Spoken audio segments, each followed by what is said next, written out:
Nouveau bilan lecture et c'est parti. On commence chez Delcourt avec le 4e et dernier volume d'un second au revoir. J'ai vraiment adoré ce thriller. La fin n'était pas la plus étonnante, mais j'ai beaucoup apprécié quand même. Ce tome nous a permis de mieux comprendre le professeur et ses motivations. Et franchement, j'aurais vraiment adoré ce thriller du début à la fin. On passe chez Pika avec les tomes 11 à 20 de Fuka, ce qui me permet de terminer ce titre. J'avais eu un gros coup de cœur pour le début de la lecture et je dois dire que j'ai beaucoup apprécié la suite. J'ai quand même trouvé quelques longueurs dans l'histoire et le fanservice me dérange toujours autant, mais c'était globalement une excellente lecture, une histoire de deuil, d'amitié, d'amour et de musique vraiment passionnante et le tome 20, qui est le dernier tome, a été un énorme coup de cœur. On passe chez Kana avec le 18e volume de Togen Anki qui nous permet de finaliser à peu près l'arc qui était en cours. On a pu découvrir le passé de certains personnages, dont un personnage vraiment intéressant. J'ai beaucoup apprécié ma lecture. On a aussi eu de beaux combats, franchement, rien à redire.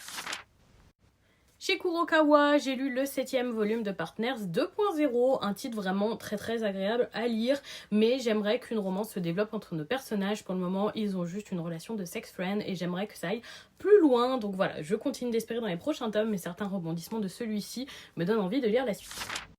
On passe chez Kiyun avec le 3e volume de DRCL, Midnight Children, un titre que j'apprécie toujours autant, une histoire très mystérieuse. On a été un petit peu plus éclairé dans ce tome et j'ai été assez étonnée de voir qu'on a perdu certains personnages. Les dessins sont toujours aussi magnifiques, l'histoire autour de Dracula est très bien réécrite. Je suis très impressionnée du niveau de ce titre et j'ai hâte de lire la suite.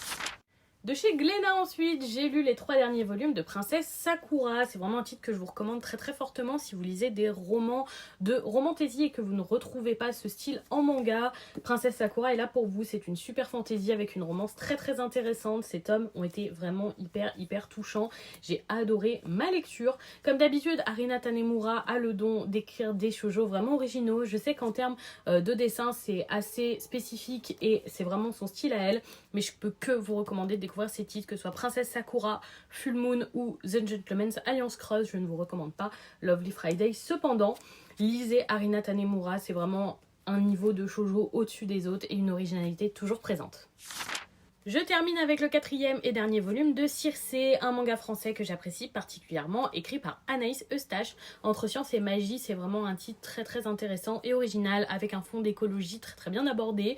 Ce dernier tome permet de clôturer de manière pas si étonnante que ça, mais très agréable le titre, que j'aurais adoré du début à la fin, avec 2 superbes planches et une histoire très prenante, des personnages attachants.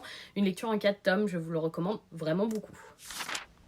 Et donc voilà pour ce bilan lecture. Dites-moi si vous avez lu ces titres ou si certains vous tentent, je serais curieuse de vous lire et je vous souhaite une bonne soirée tout le monde.